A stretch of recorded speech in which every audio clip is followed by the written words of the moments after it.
July 14th, 1868, the first retractable tape measure is patented.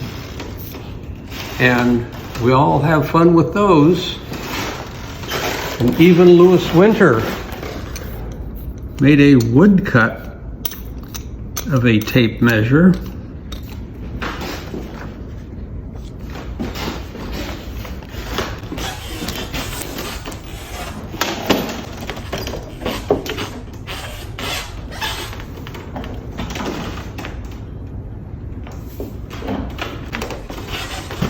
For all of you out there that have to use tape measures,